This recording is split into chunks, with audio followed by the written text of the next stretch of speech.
والذین لا یشہدون الزور.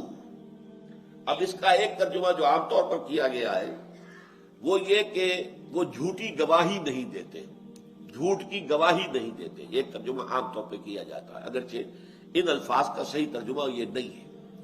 ویسے جھوٹی گواہی بھی بہت بڑے گناہوں میں سے، بہت بڑے گناہوں میں سے. عام طور پر لوگ اسے چھوٹی بات سمجھتے ہیں. حضور نے فرمایا عُدِلَتْ الشَّهَادَةُ زُورٌ بِإِشْرَاكٍ بِاللَّهِ. جھوٹی گواہی دینا اللہ کے ساتھ شرک کرنے کے برابر ہے. اور وہ شرک وہ جرم ہے، آپ کو معلوم ہے کہ 2 مرتبہ سورہ نساء میں آیا کہ ان اللہ لا یغفر ان یشرک بہ، اللہ اسے ہرگز معاف نہیں کرے گا کہ اس کے ساتھ شرک کیا جائے.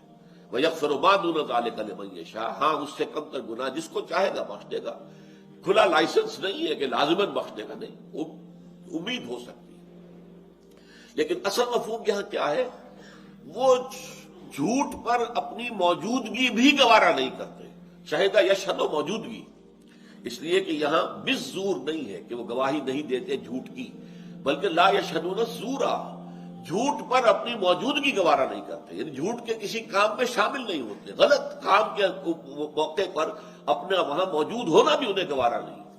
ان کے اندر حق کی اتنی حمیت ہے، اتنی غیرت حق ہے کہ جہاں کوئی ایسا معاملہ ہو رہا وہاں اپنا وجود، اپنا وہاں پہ اپنی موجودگی جو ہے وہ بھی ان کو گوارا نہیں. والذین لا یشہدون الزور.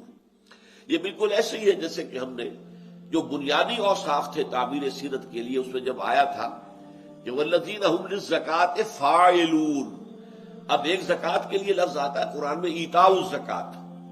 وہ تو ہے اصل میں وہ نظام جو زکوٰۃ کا بنا ہے بعد میں، وہ تو مدینے میں آ کر بنا ہے نا. تو مدینے میں آ کر یہ نصاب ہے، جس کے پاس 7 تولے سونا ہے، جس کے پاس 52 تولے چاندی ہے، وہ صاحب نصاب ہو گیا. اب اس میں سے وہ زکوٰۃ دے گا. جو صاحب نصاب نہیں ہے وہ زکوٰۃ وصول کر سکتا ہے.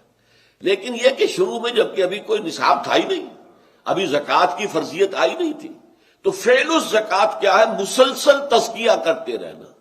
آدمی کے پاس ایک روٹی ہے تو یہ ظاہر بات ہے کہ اس کے اوپر زکوٰۃ تو عائد نہیں ہوتی نا، لیکن وہ اس ایک روٹی میں سے بھی آدھی روٹی کسی دوسرے کو دے دیتا ہے. تو یہ بہت اونچا کام ہے، بہت بڑا کام ہے، بہت اعلیٰ کام ہے. تو یہ تزکیے کے لیے، اپنے نفس کے تزکیے کے لیے، اپنے نفس کو رذائی سے بچانے کے لیے مسلسل خرچ کرنا، مسلسل خرچ کرنا، یہ ہے فعل زکوٰۃ. والذین هم للزکاۃ فاعلون. ایتاء زکوٰۃ اور ہے اور فعل زکوٰۃ اور ہے. اسی طریقے سے جھوٹ کی گواہی دینا تو بہت بڑی بات ہے، بہت دور کی بات ہے. جھوٹ پر اپنی موجودگی بھی گوارا نہیں کرتے.